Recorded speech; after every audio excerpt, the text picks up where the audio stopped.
শুভ সকাল। আজ 23শে চৈত্র 1431, 6 April 2025। 1483 6 April good ফ্রাইডের দিনে ইতালির আরবিনো শহরে জন্মগ্রহণ করেন রেনেসাঁস যুগের অন্যতম প্রধান চিত্রশিল্পী রাফায়েল। ওই একই দিনে অর্থাৎ 6 এপ্রিল 1520 রোমে মাত্র 37 বছর বয়সে তিনি প্রয়াত হন। তিনি তাঁর ছবিতে মানুষের আবেগ অনুভূতি জীবন্ত করে তুলেছেন। Sistine Madonna and child with Saint John's the Baptist, the Transfiguration, the school of Athens ইত্যাদি তাঁর বিখ্যাত চিত্রকর্ম। জন্মগত নাম রমা দাশগুপ্ত, পরিচিত সুচিত্রা সেন নামে। ভারতীয় বাংলা ও হিন্দি চলচ্চিত্রের একজন প্রতিভাময়ী অভিনেত্রী ছিলেন তিনি। বাংলা চলচ্চিত্রে নায়ক উত্তম কুমারের বিপরীতে নায়িকার ভূমিকায় অভিনয় করে তিনি বিশেষ জনপ্রিয়তা অর্জন করেছিলেন। 1978 সালে তাঁর শেষ ছবি প্রণয় পাশা নায়ক সৌমিত্র চট্টোপাধ্যায়। এরপর দীর্ঘ 25 বছর তিনি লোকচক্ষুর অন্তরালে চলে যান। 6 এপ্রিল 1931 বর্তমান বাংলাদেশের পাবনায় তিনি জন্মগ্রহণ করেন।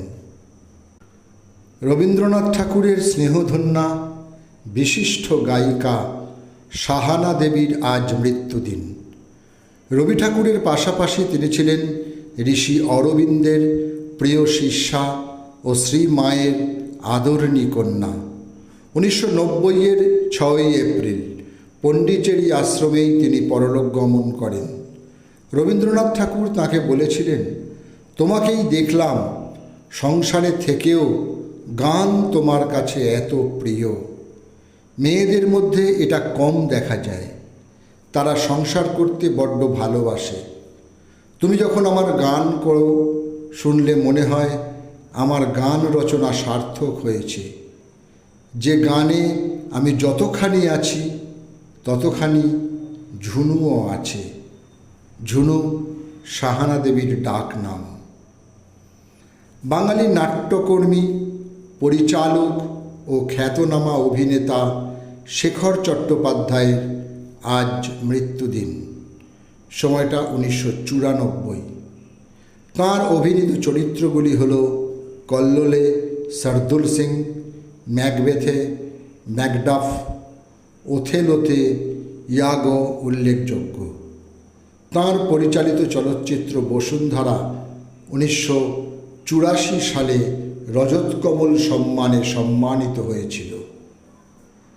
2024-এর 6 এপ্রিল না ফেরার দেশে চলে যান অধ্যাপক ধ্রুব দাস।